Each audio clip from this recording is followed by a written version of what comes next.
ورأيت الناس يدخلون في دين الله أفواجا.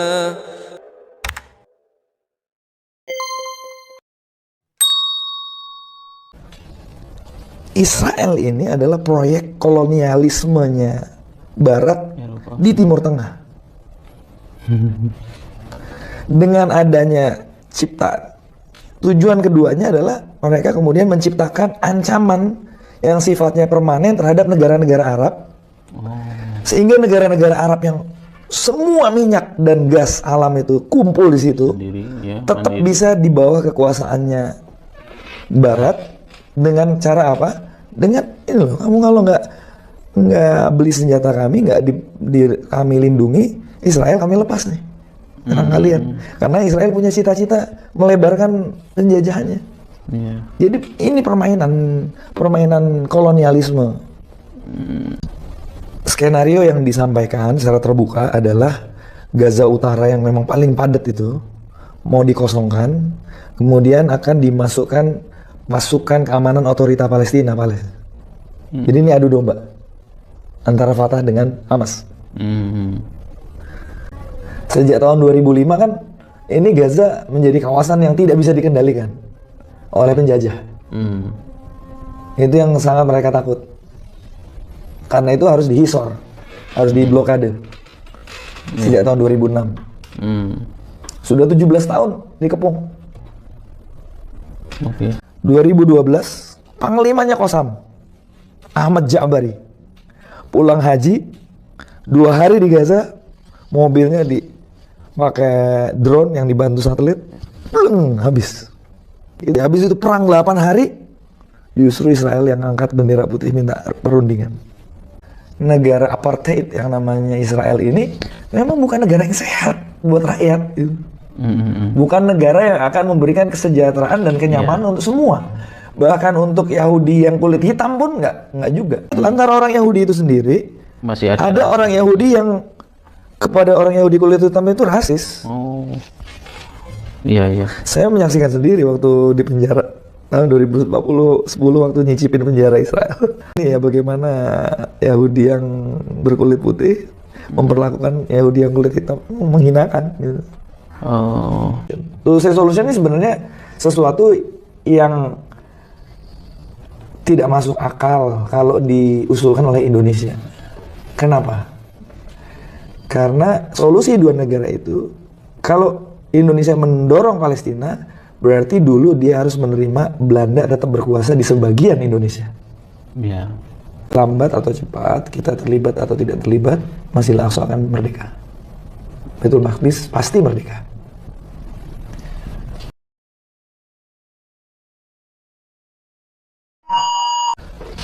Kenapa kok Inggris harus mendukung Israel? Kenapa kok Perancis harus mendukung Israel?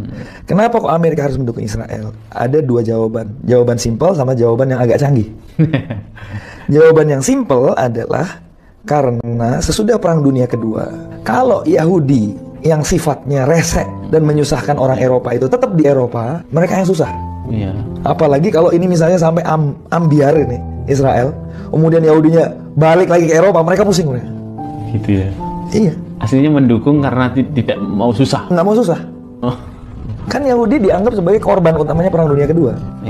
Katanya 6 juta orang Yahudi dibunuh oleh Hitler kan. Maka sementara orang Yahudinya sendiri ini punya kekuasaan secara bukan state actors, tapi bankir-bankir Yahudi berkuasa di Inggris, di Jerman, di Perancis, di Austria, di Amerika. Tapi mereka nggak punya negara. Gitu. Rese. Mereka pun merasakan bahwa ini rese. Karena itu harus dikumpulkan di satu negara. Maka oleh para peneliti disebutnya Israel ini adalah proyek kolonialismenya Barat di Timur Tengah. Dengan adanya tujuan keduanya adalah mereka kemudian menciptakan ancaman yang sifatnya permanen terhadap negara-negara Arab, sehingga negara-negara Arab yang semua minyak dan gas alam itu kumpul di situ, tetap bisa di bawah kekuasaannya Barat. Dengan cara apa? Dengan ini loh, kamu kalau nggak beli senjata kami, nggak kami lindungi, Israel kami lepas nih Nyerang kalian. Karena Israel punya cita-cita melebarkan penjajahannya. Iya. Jadi ini permainan kolonialisme. Bahasa yang lebih canggihnya, ya karena di Inggris itu ada yang disebut Christian Zionism itu. Jadi kita pernah mengundang seorang jurnalis Inggris yang masuk Islam, namanya Jack Muhsin Kilby. Pernah kita ajak di Masjid Jenderal Sudirman, Masjid MUI waktu itu. Ada pameran fotonya juga. 30 tahun lebih dia fokus jadi jurnalis tentang Baitul Maqdis. Dia memaparkan di presentasi terakhirnya setelah keliling di Jogokarian itu, dia presentasi hasil investigasi dia tentang Christian Zionism ini sampai pada taraf di mana semua bangunan suci yang ada di Yerusalem dibangun juga di sekitar London, sampai ke kuburan-kuburannya, meskipun bawahnya nggak ada makamnya, karena ini kan peninggalan-peninggalannya Templar pada perang salib. Ya. Nah, Inggris itu menjajah Palestina 31 tahun sejak Perang Dunia Pertama. Ya. Setelah 31 tahun, 1948, dia menyerahkan kawasan ini kepada gerakan Zionis internasional. Jadi, kenapa kok Inggris harus mendukung? Itu ada alasan geopolitisnya, ada alasan ekonominya, ada alasan ideologisnya. Amerika, kita tahu, adalah sebuah negara yang struktur pemerintahan dan kekuasaannya banyak dikuasai pos-posnya oleh orang-orang Yahudi. Iya. Pada saat yang sama, Amerika juga seperti yang saya bilang tadi, butuh ada suatu poskonya yang terus-menerus nakut-nakutin kawasan Arab ini. Metodenya selama ini kayak gitu. Sahabat Al-Aqsa itu sejak 7 Oktober itu shifting, nggak tidur gantian. Mereka bikin tim yang namanya Information Clearing House. Unit yang memverifikasi semua informasi yang beredar itu. Pokoknya kalau udah masuk situ, sampai di tweet itu berarti sudah di-verified, sudah ditahkik. Oke. Gitu. Skenario yang disampaikan secara terbuka adalah Gaza Utara yang memang paling padat itu mau dikosongkan, kemudian akan dimasukkan pasukan keamanan otorita Palestina. Jadi ini adu domba antara Fatah dengan Hamas. Makanya malasaf, mohon maaf kalau kemarin ada teman-teman yang terlanjur menitipkan sumbangan ke Kedubes Palestina, langsung atau tidak langsung memperkuat skenario ini. Karena dia pasti hanya akan menyampaikan ke otorita Palestina yang dikuasai oleh Fatah dan PLO. Dan Fatah dan PLO ini akan dipakai oleh Israel untuk ngisi Gaza Utara. Kita nggak ngusir orang Palestina, ada orang Palestinanya. Tapi Palestina yang dikendalikan. Sejak tahun 2005 kan, ini Gaza menjadi kawasan yang tidak bisa dikendalikan oleh penjajah. Itu yang sangat mereka takut. Karena itu harus dihisor, harus diblokade. Sejak tahun 2006. Sudah 17 tahun dikepung. Nah, kita berdoa kepada Allah Subhanahu wa Ta'ala. Ya, Rasulullah aja mengalami Uhud. Artinya Gaza bisa dibagi dua. Terbagi lagi. Kita minta kepada Allah karena berkali-kali dalam perjuangan Baitul Maqdis itu kelihatannya kita kalah. Tapi tiba-tiba Allah kasih kemenangan besar. Inna ma'al usri yusra. Bulan Maret tahun 2004, tokoh sentral yang di atas kursi roda bisa menggerakkan jutaan orang, bahkan bukan cuma di Palestina, di seluruh dunia bisa simpati. Di roket, bayangkan, seorang tua umur 67 tahun di atas kursi roda, pulang dari sholat subuh, di roket dengan helikopter Apache. 3 roket, bukan 1, 3. Cus. Puluhan orang di sebelahnya tuh jadi daging yang... Saya wawancara langsung sama putra beliau, Syekh Ahmad Yasin. Dan putra beliau itu koma 10 hari karena beliau yang megangnya. Ya, kakinya hancur. Jadi dia nggak hadir dalam pemakamannya Syekh Yasin. Tapi begitu sadar, setelah 10 hari dia sadar, Nah, saya wawancara beliau, Abdul Hamid Ahmad Yasin. Beliau bilang pulang dari masjid dihancurkan gitu.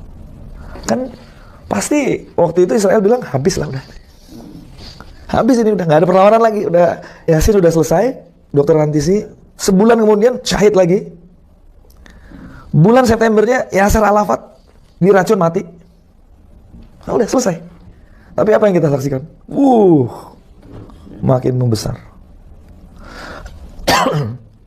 2012, panglimanya Qassam, Ahmad Ja'bari, pulang haji, 2 hari di Gaza, mobilnya pakai drone yang dibantu satelit, habis. Habis itu perang 8 hari, justru Israel yang angkat bendera putih minta perundingan.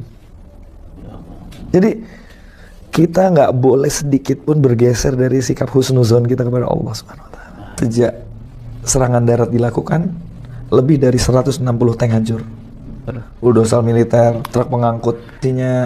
Tanknya Israel itu yang Merkava yang paling baru itu, ada supirnya, ada navigatornya, 4 ada ya? yang megang rudalnya 3. Perang ini, pertempuran Taufan Al-Aqsa ini sudah sampai suatu tahap di mana Israel itu harus membunuh puluhan ribu. Kalau enggak, reputasi dia sebagai pedagang senjata habis ini. Taufan Al-Aqsa itu kan memang sudah diumumkan sejak hari pertama. Ya. Sejak tahun 2008, pertempuran itu tahun 2014. Asul Ma'kul itu 51 hari. 51 hari. Berarti kan hampir 2 bulan. Iya. Tapi ini yang paling besar kerusakannya. Kerusakannya Paling besar. Sudah lebih dari 52 masjid. Mungkin hampir 60 tahun ini, hari ini. Hancur. Rumah sakit 16. Ya Allah. Sekolah sudah lebih dari 200. Ya yang Allah. hancur. Ya. Ini soal mulai 2006. Blokade ini. Ya. Ada satu elemen besar yang umat Islam belum siap kalau Palestina betul-betul merdeka. Apa itu, Ustaz? Jadi tadi saya membagi 3 level. 1 level al-muqawamah. Perlawanan. Perlawanan ini bisa dilakukan oleh siapapun, oleh rakyat, oleh bahkan Fraksi tawuran antar kampung pun bisa. Yang penting lawan. Gitu. Seperti Intifadah tahun 87 sampai 93 itu semuanya ngelawan. Sampai gambar-gambar yang terkenal itu anak-anak kecil ngelemparin tank pakai batu segala macam. Ya. Terus nenek-nenek nimpuk tentara Israel pakai sendal, itu Intifadah itu sampai kayak gitu. Semua bisa. Tapi kita nggak boleh lupa ketika membaca sejarah, Umar dan Salahuddin itu tidak hanya datang membawa pasukan dengan senjata tok, tapi di belakangnya ada negarawan, politisi, ahli pendidikan, ahli ekonomi dan sebagainya yang akan menggeser. Ini kan daulah ghosibah ini kan. Ini kan negara palsu, negara zolim, negara batil. Ya.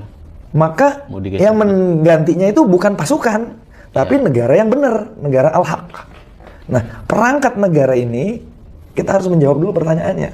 Mana daulah dari daulah muslimah yang siap menggantikan daulah Israel ini yang menjamin tegaknya keadilan bagi semua. Di dalam negara perang salib waktu itu, negara pasukan salib, Islam itu jadi budak di situ, muslim.